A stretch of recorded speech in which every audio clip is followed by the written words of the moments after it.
hi there. I am sitting in our little, we call it the coffee sitting room, and it's just a little nook right off of our kitchen. And I have been cleaning and just taking care of my home today, and I was inspired to share with you some of my personal favorite homemaking quotes. These quotes inspire me and give me something to think about and just bring greater purpose to what I do here on our homestead. And at the end, 2 books that have really encouraged me on my homemaking journey. Well, if this is your first time here, my name is Brianna, and my husband Gray and I like to learn, practice, and teach our children traditional skills. So quotes are something I love to write down. I keep a journal and a commonplace book, and I am constantly writing down just words of wisdom and thoughts that people that came before me or present day, people that are learning alongside me have thought of, and it gives me a lot to be encouraged by and to think about. And so when I'm reading a book, I love to write down little words of wisdom, or I actually saved 100 homemaking quotes on my blog if you want more after this video. And they're from all over the place, podcasts, books, articles, things that I've gathered, and I've consolidated them all to one place. So I'll leave the link for that in the description box below. But today, I want to share it with you 10 of my very favorites. And they are taken from a variety of categories from that giant blog post. And so if you want more, then feel free to head there. And so if you see me looking down at my phone, it's because I've saved them to my phone because I don't personally have all of these memorized. So let's get started. And so the first quote that I loved is by Jillian Benefield, and it goes, "And then she realized she was replaceable in every area of her life except her home. So she invested her time, her energy, and her heart wisely." And that is everything to me because, you know, whether or not we are working outside the home or inside the home, ultimately, I believe that we are irreplaceable in our home. So those efforts being directed to benefit our home are what counts. And so a lot of corporations can train and hire, and the work can be done by literally anyone. And that's not to say we can't get help in our homes, and that there are areas that are technically replaceable, like anybody could clean a toilet and we could hire them to come in. But ultimately, as homemakers, we are the ones that are the heart behind the home.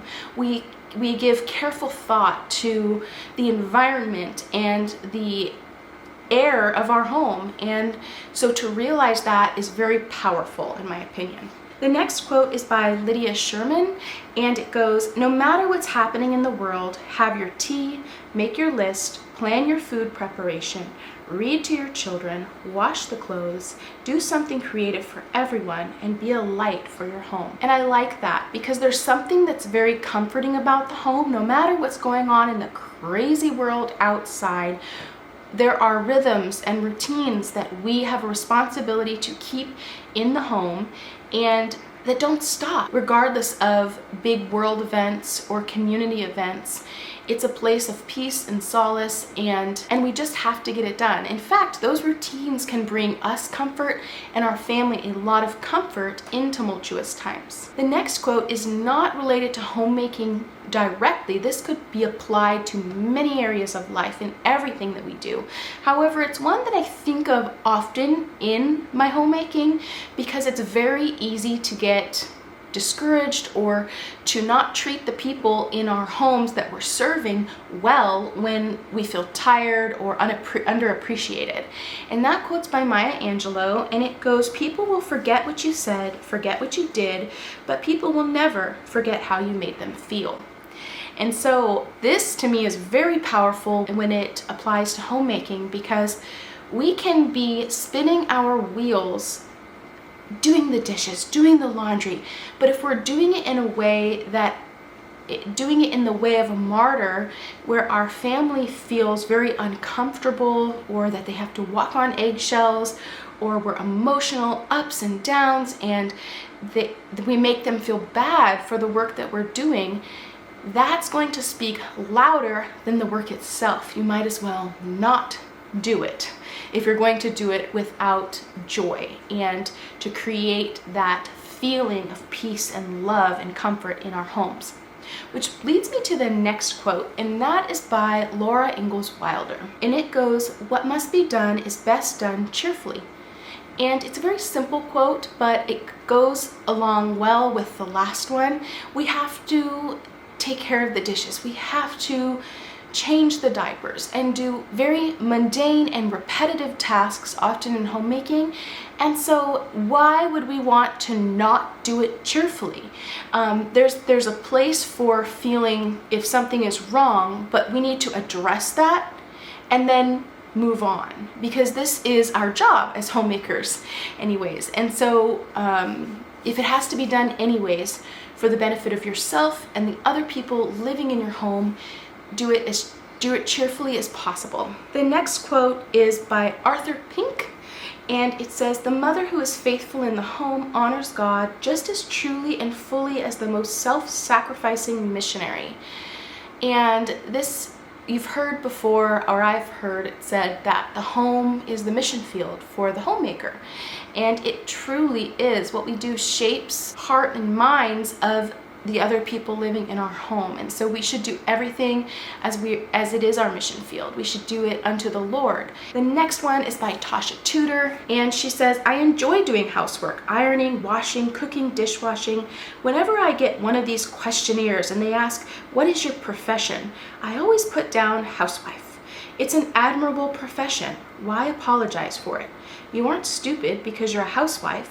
When you're stirring the jam, you can read Shakespeare." I love this quote because it's a little bit witty, and it's so true that just because we have chose to be employed in the home doesn't mean we're not expanding our minds and reading poetry and reading good literature and learning and treating this as a job. I see myself as a manager of this space, and so I am constantly learning and how to manage it better and to teach my children and love my husband, and inspired greatly by books and other great thinkers and other women and people that have been where I am. The next quote is by Eleanor Roosevelt, and it reads, "The mother of a family should look upon her housekeeping and the planning of meals as a scientific occupation," which I touched on a little bit in the last, when we were discussing the last quote, that keeping a home is truly an art.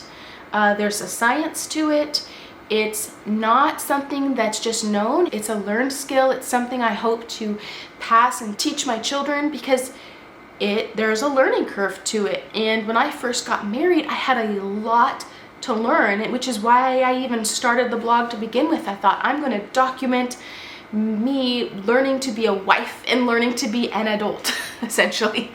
And so it can take trial and error to know how long certain things cook, and timing of meals, and what you as a family, how you like to spend your time, and organizing schedules is all very, very complex. The next quote is by Sally Clarkson, and it reads, "How we need more homemakers so that all who live in this transient contemporary world might have a place to belong, to feel loved and valued, to serve and be served, to give and receive, and celebrate all that is good." I don't have much commentary on that. I just think it's beautiful, and if everyone had a home that was loving, what an impact that would make. And so the job that you are doing every day is very powerful to the people that are directly living in your home and invited into your home. So we have two more, and the next one is also by Sally Clarkson, and it says, "Today when you nurture, love, and meet the needs of your beloveds with beauty, it will make a difference in how they face their whole day." Again, the whole purpose of this homemaking business is to make a home, to not focus on the house and everything the house needs, because our hearts can start to lose purpose in that way. But home is much more than a house. So home is the environment and the general culture inside the home and how we treat each other, and that starts with us. We oftentimes as mothers set the tone for the home, and so how we treat our loved ones in the midst of our homemaking is going to change their day as they go out into the world.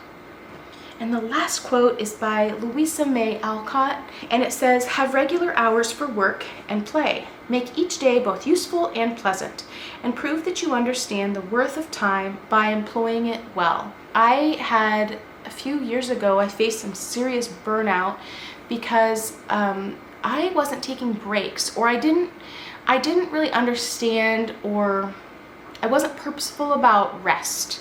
And so I love that she says have time for work and have time for play, and kind of differentiate that. And so now I try to do my housework and then set a little bit of time aside to read a good book or have some coffee, and realize this is the time I'm resting. It's not blending all together. And so that hit me in a personal way. And now I would like to share with you 2 homemaking books that made a huge difference in my overall attitude and understanding my purpose in homemaking. And I will leave both of these books linked down in the description box below. And the first one is by Edith Schaefer, and the book is called The Hidden Art of Homemaking. And I won't talk too much about it. If you're interested in it, just check it out. I just want to leave these here with you. The second one is by Sally Clarkson. A few of those quotes were by her, and it's called The Life-Giving Home. And so if you are looking for some encouragement and deeper meaning in your everyday homemaking, I encourage you to check out these books and or the 100 homemaking quotes I've collected over on the blog. I hope that this inspired you today, and I'll see you next time.